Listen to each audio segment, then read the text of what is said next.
Hi friends, welcome to Sugi Mango Kitchen. இன்னைக்கு நம்ம ரொம்ப டேஸ்டான தேங்காய் சட்னி எப்படி செய்யலாம் அப்படிங்கறத பார்க்கலாம். தோசை இட்லிக்கு அவ்ளோ சூப்பரா இருக்கும். சோ ரொம்ப ஈஸியா செஞ்சு முடிச்சிடலாம். என்னென்ன பொருள்லாம் சேர்க்கலாம் அப்படிங்கறத வாங்க வீடியோக்குள்ள போய் பார்க்கலாம்.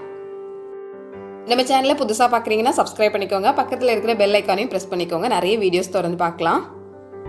இப்போ சட்னிக்காக சின்ன தேங்காய்ல அரை முடி தேங்காய் எடுத்துக்கிறோம். சின்ன துண்டு இஞ்சி எடுத்துக்கோங்க. கொஞ்சமா புளி, சட்னிக்கு தேவையான அளவுக்கு உப்பு சேர்த்துக்கோங்க. 3 பெரிய பச்சை மிளகாய் எடுத்துக்கிறேன். கொஞ்சமா பொட்டுக்கடலை எடுத்துக்கோங்க. இந்த 6 பொருள் வச்சு தான் நம்ம சட்னி செய்ய போறோம். எடுத்து வச்ச பொருள் எல்லாத்தையும் நம்ம மிக்ஸி ஜாருக்கு மாத்திக்கலாம். இது எல்லாத்தையும் ஜார்ல போட்டு வச்சாச்சு. இது கூட கொஞ்சமா தண்ணி சேர்த்துக்கோங்க.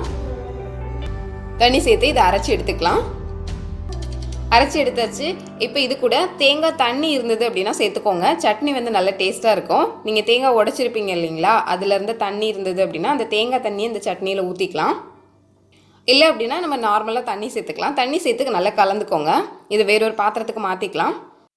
இது வந்து நல்ல திக்காக இருக்குது. இது கூட கொஞ்சமாக தண்ணி சேர்த்துருக்கிறேன், கொஞ்சம் தேங்காய் தண்ணியும் சேர்த்துருக்கிறேன். ரெண்டுமே சேர்த்து மிக்ஸ் பண்ணி வச்சுருக்கிறேன்.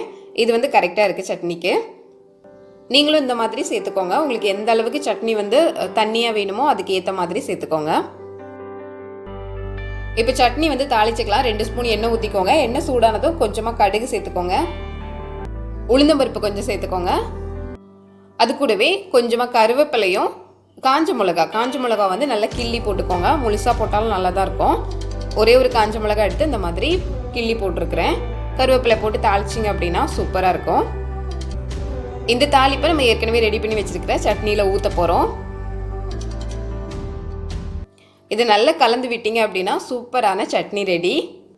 இஞ்சி, பச்சை மிளகா, புளி எல்லாமே சேர்த்துருக்கிறதுனால செம்ம டேஸ்ட்டில் இருக்கும். கண்டிப்பாக ட்ரை பண்ணி பாருங்கள். தேங்காய் தண்ணி வந்து வேஸ்ட் பண்ணாமல் இந்த மாதிரி சட்னியில் ஊற்றி பாருங்கள். இன்னும் டேஸ்ட்டு சூப்பராக இருக்கும்.